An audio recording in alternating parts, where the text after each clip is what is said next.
Un toc, suivez l'info. Je suis né en Afrique, au Congo-Brazzaville. J'ai grandi en banlieue parisienne. La musique, c'était une passion. Le hip-hop était une passion. J'ai commencé par la danse, le break, le smurf. Ensuite, on a pris les micros et on a participé à la création du rap français. Aujourd'hui, à 50 ans, je suis fier de mon parcours. Je continue à parcourir le monde avec mes projets, à faire encore plein de featuring et je compte bien continuer. Tant que je crée, tant que la création est belle, bonne et tant que j'arrive à faire vibrer le public et même à faire vibrer les miens ou à faire vibrer mon cœur. Bonjour Passy. Bonjour Valérie. Bienvenue dans votre Paris des Arts. Vous êtes l'un des pionniers du rap. Vous venez de sortir un nouvel album qui s'intitule Afro. Une fois de plus, vous jetez des ponts entre la France et l'Afrique. Dans cette émission, on va donc voyager avec vous. Et on va commencer tout de suite en allant découvrir quelques artistes exposés à la galerie ARZ. Vous êtes partant? On y va. On y va. Allez, je vous emmène.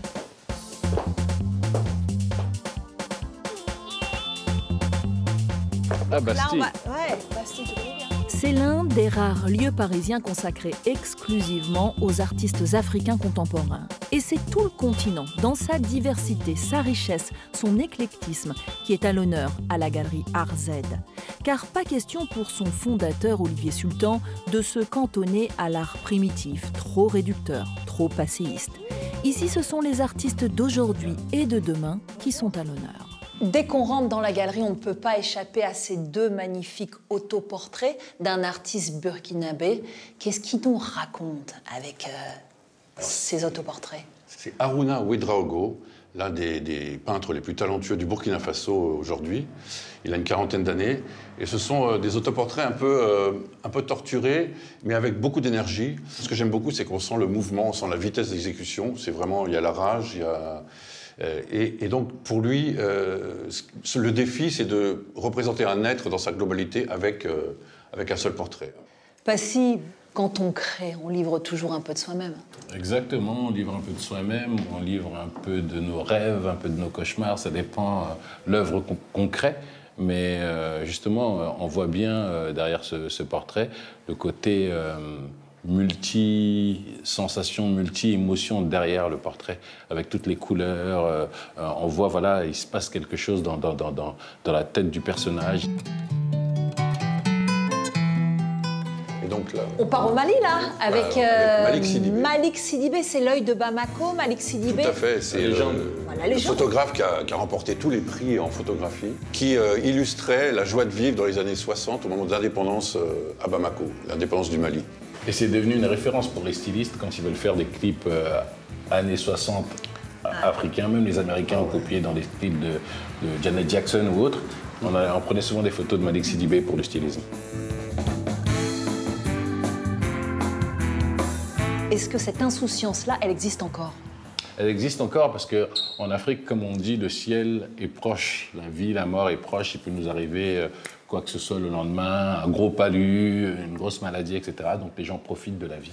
Les gens ont des problèmes et dès qu'ils peuvent se libérer de ces problèmes et faire la fête, les gens font la fête.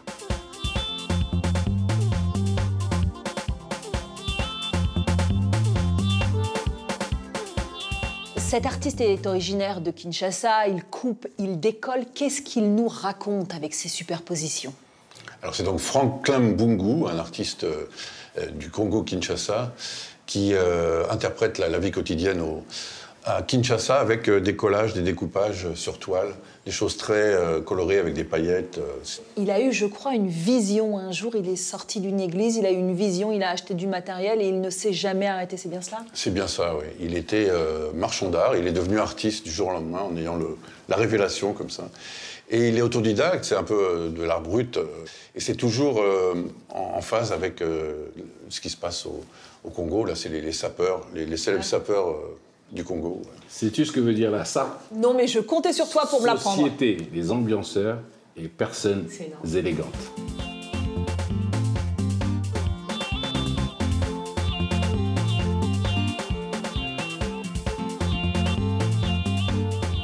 À ton avis, Passy, quel son sort de l'autoradio? Non, là, vu sa posture, on dirait du hip-hop des années 70-80, l'époque de Bambata. Ah, c'est le hip-hop. Vu la pose, la posture qu'il a, on dirait qu'il n'écoute pas de la musique africaine. Now what you hear is not a test, I'm rapping to the beat. Roga, Passy. Momi na biso, mama na beto, mwana ya Congo, beto na beto. Ma chérie Coco, on est ensemble pour la vie, matin, midi, soir. Passy, un nouvel album qui s'intitule Afro. Vous continuez de jeter des ponts entre la France et l'Afrique, mais pas seulement l'Afrique francophone. Vous liez aussi à cet album l'Afrique anglophone. De quelle manière? Avec des duos, avec les artistes, en rencontrant les artistes, en allant sur le terrain, on a bossé avec beaucoup d'artistes du Ghana et avec quelques artistes du Nigeria aussi. Et bien sûr, toujours des artistes du Congo et de l'Afrique francophone aussi. Combien de loups rêvent de gros sous la banane, l'arnaque qui dans le bendo braque. Combien de fous en bas de chez nous qui balent naf et du black, combien de négros bac. Amstram drame, combien rattrape sale, 50 kilogrammes, nous ne rattrape ça. Amflamme drame, combien on ne recale, on peine dans les larmes, malgré Bible et madrassa. Vous êtes un pionnier du rap. Il faut dire que vos débuts ne datent pas d'hier. Tout commence en 1985. Nous sommes à Sarcelles. Vous avez quoi, 15 ans? 13 ans. 13 ans, Ça va. 13 ans. Oh là là là, 13 ans. Vous commencez à rapper et vous fondez un groupe qui va cartonner, qui s'appelle Ministère Amer.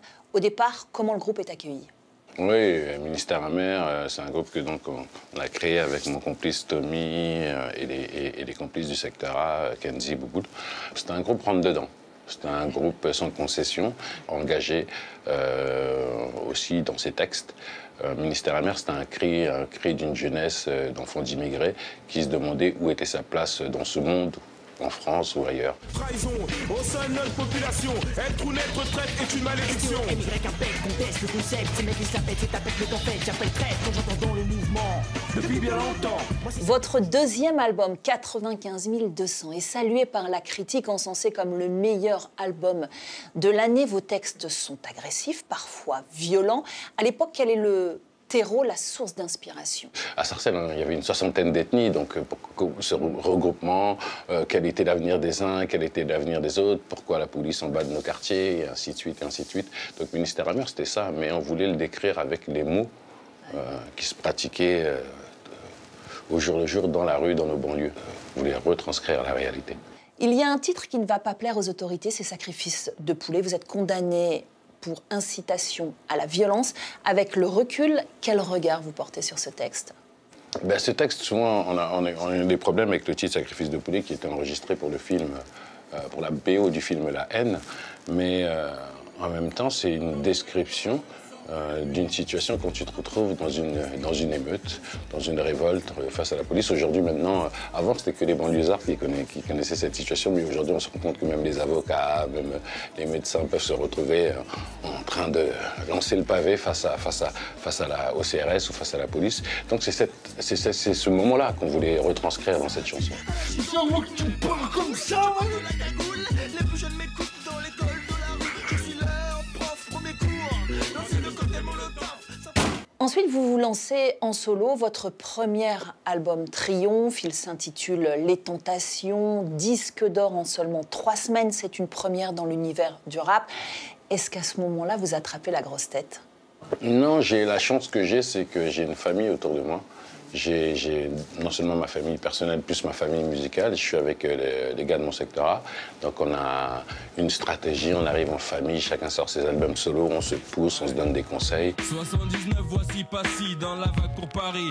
Ma famille est nombreuse, à Babylone on atterrit. Au pays, la vie est rude, le voyage est donc le prélude. À l'épisode, néga Sarcelles venu pour faire ses études. Avec la zise grise au fond de la classe, nos places assises. On baptise nos bis bêtises, nos premiers vices aiguisent. La 5 Lestrange, Goldorak en thème de jeu. C'était les jours heureux pour un petit Renoir fougueux. Il n'y a pas de rivalité dans le monde du rap à ce moment-là? Il y a tout le temps de la rivalité, si, ça fait partie du jeu. Dans le monde du rap, nous, on n'est pas très amis avec beaucoup de groupes de rap. Quand on arrive à l'époque Ministère Amer, on est les vilains petits canards du rap. Vous auriez pu surfer sur cet énorme succès en solo et continuer, en tout cas dans la foulée. Eh bien non, vous créez un groupe qui s'appelle Bisso na Bisso. Nous sommes en 1997. Ce groupe, c'est une grande réunion de famille qui célèbre quoi? En fait, ce groupe a été fondé pour donner un point de vue par rapport au conflit qui se passait au Congo-Brazzaville. Il y a eu des guerres au Congo-Brazzaville. Et Bisso na Bisso, ça veut dire tous ensemble. Donc on voulait envoyer ce message à tous les Congolais, dire que du nord, du sud, de l'est à l'ouest, on est tous les mêmes vus de l'extérieur. On voulait donner un point de vue d'ici par rapport à ça. Et donc on s'est regroupé pour envoyer un message de solidarité et d'unité. Et en fait, le Bisso na Bisso, techniquement, c'était un mélange de musique urbaine, de rap, comme de tous les jours, et d'ambiance africaine, de guitare africaine. Donc on a fait un mix comme ça entre musique africaine et musique urbaine, et ça a cartonné. Jusqu'aujourd'hui, les sonorités ressemblent à ça. Là-bas, on est tous dans le bain. Là-bas, à table, on est plein. Les papas, la Bavaria, là-bas, quand je débarque, y a une valise pour la familia. Voir le futur dans tout ça, l'espoir, trouver un autre. Barack Obama. Quand je suis là-bas, j'en ricane, même les vieux visent l'euro et bradent le CFA. Le rap des années 90, il n'a plus rien à voir avec le rap d'aujourd'hui. Qu'est-ce qui a changé fondamentalement? Qu'est-ce qui a changé? Le streaming, Internet, la dématérialisation de l'œuvre. On a un coup de clic, on télécharge ton travail. Nous, au début, quand c'est arrivé, on voulait vendre un titre à 1 euro. Ça, au lieu de vendre un abonnement et vous téléchargez ce que vous voulez. Je pense que mes complices, les producteurs, les autres rappeurs, tous dans le milieu artistique, on y perd beaucoup et il serait temps un peu de réagir. On se penche sur un autre aspect de votre carrière, l'image. Vous adorez l'image. Vous avez réalisé plus d'une quinzaine de clips, vous avez tourné dans plusieurs séries. En 2021, on vous propose le premier rôle dans un film qui s'intitule Le Prince. Vous incarnez un diamantaire sans papier qui tombe fou amoureux d'une galeriste à Francfort. Vous avez aimé jouer la comédie? J'ai adoré ce film, Le Prince. C'était un des premiers films où je partageais le premier rôle avec Ursula Strauss, qui est une superbe actrice autrichienne. C'est un film d'auteur, donc un film avec moins d'action, un film où on joue plus les profondeurs, on joue plus de sentiments, on joue plus de silence. Je suis parti jouer en Allemagne, j'ai perdu du poids, on a joué en anglais. Et donc je suis sorti de ma zone de confort et ça m'a plu. I always wanted to know what this one's worth. Sorry, I don't want to destroy your marriage. I don't need your help. I need your respect. Dans son Paris des Arts, Passy nous présente le danseur Boun. C'est lui qui a chorégraphié son dernier clip. Il crée, il forme. Pour lui, la transmission est une valeur essentielle. Alors il enseigne pour transmettre son savoir et rendre plus accessibles les danses afro-caribéennes.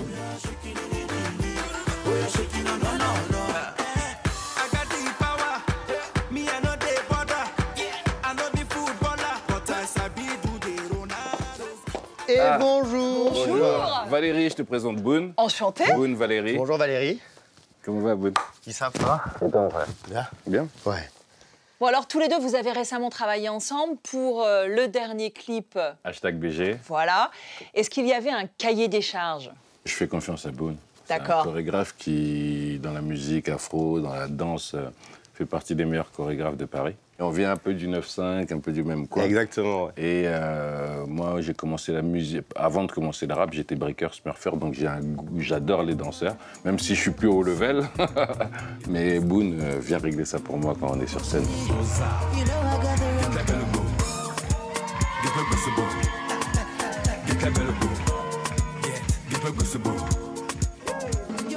Quand vous avez entendu le morceau, quelle a été l'idée tout de suite qui a germé? Déjà, quand il m'a écrit, qu'il m'a dit qu'il aimerait bien qu'on bosse ensemble, pour moi, ça a été vraiment une super surprise.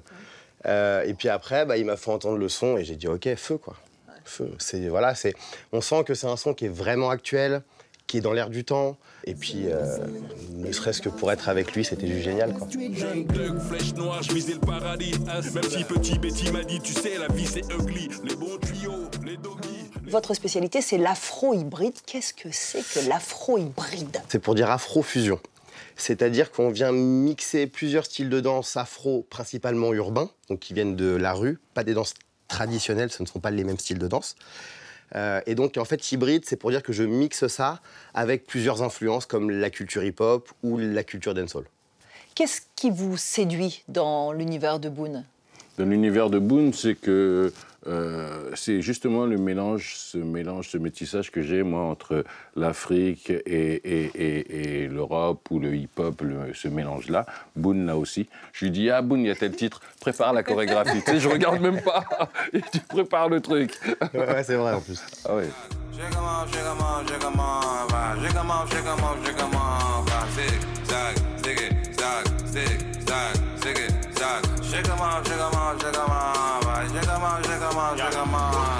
Pourquoi est-ce que tu t'es intéressé tant à la culture africaine?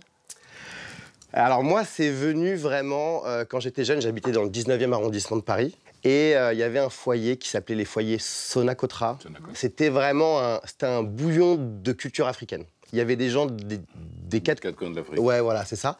Et puis, il y avait du son, il y avait des danses, il y avait tout. Et moi, petit Européen, bah, j'ai pris une claque, en fait. Et je pense que c'est à partir de là, vraiment, que je me suis dit, je crois que ça me plaît. Et je me suis intéressé après, voilà. Merci Boone. Merci Valérie. Merci beaucoup Passy. Merci à toi Valérie. Ainsi s'achève ce Paris des Arts. Vous pouvez bien sûr le revisionner sur notre site internet. Et puis vous le savez maintenant, l'émission se poursuit aussi sur les réseaux sociaux. On vous attend nombreux sur le compte Instagram, le Paris des Arts off. À très vite. Yes. On raconte pas sa vie.